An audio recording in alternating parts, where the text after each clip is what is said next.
Yo, what is up, ladies and gentlemen? It's Cruz Gaming here. Welcome back to another Summoners War Monster Hall of Heroes. In this video, we'll be discussing the skills, the stats, how much Devilmons you need, whether it is worth it to build this monster or not. So stay tuned. Okay, so for this Hall of Heroes, we have the Water Anubis. When he's awakened, he's called Avaris. Leader skill, the resistance of ally monsters is increased by 40% in guild battles. Can be pretty handy if you don't have good resistant type monsters, and you need this guy to be the leader on your team, so he can work very nice against those continuous damage type unrecoverable. Next we have Soul Destroyer. When you defeat an enemy during your turn, the enemy soul will be destroyed and will be prevented from being resurrected, and will grant the soul protection for 2 turns. So very nice when using him against good revivers such as the Wind Archangel. Can be very handy right here. He also as soon as you kill the monster, he gets a soul protection for 2 turns, so very good over there. Second skill, Brands of Hell, attacks the enemy 3 times, with each attack having a 50% chance receiving a brand for 2 turns. The damage increases as the enemy HP becomes lower. Branding is increases the damage of your monsters on the enemy by 25%, I think.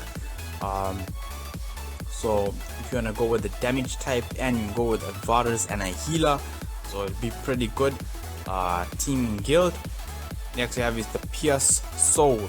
Attacks the enemy twice, with each attack having a 30% chance to disturb the enemy's HP recovery for 2 turns.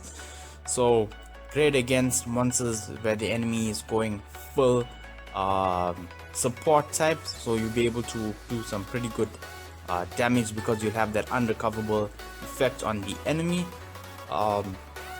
So overall this monster is pretty okay, I'd say, to get if you want that Soul Destroyer against the Wind Archangel. So it'll make a pretty good team on your side of the field. Probably definitely get an advantage and be able to end the game much quicker.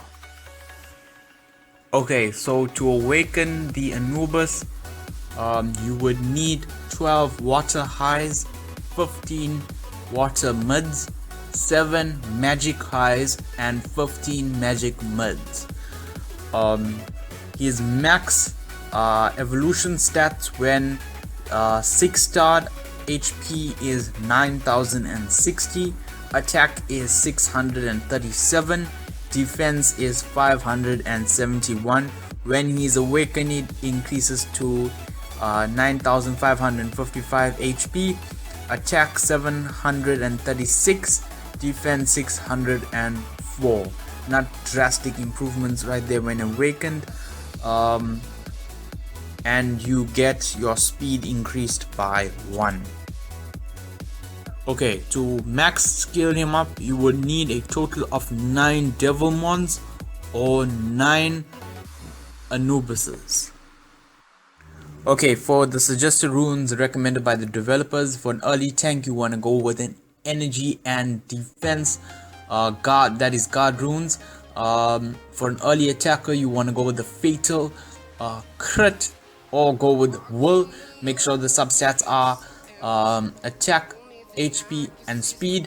On rune slot 2, 4, and 6 you want to go with attack, crit rate, or crit damage. For a violent attacker you want to go with revenge for the first skill. If you need some crit, go with some crit runes, or go with some wool. Make sure it is built on attack, crit damage. My recommendation will be go on vampire and revenge, so you can sustain yourself in battle pretty well. Not necessary for a support type monster. You can probably solo with this guy if you get a good amount of an attack on him. Also note that the Soul Destroyer, which is its passive, this skill does not affect the Necropolis boss revival. Thanks for watching the video. If you made it until this point, like, share, and subscribe. And until next time, peace out.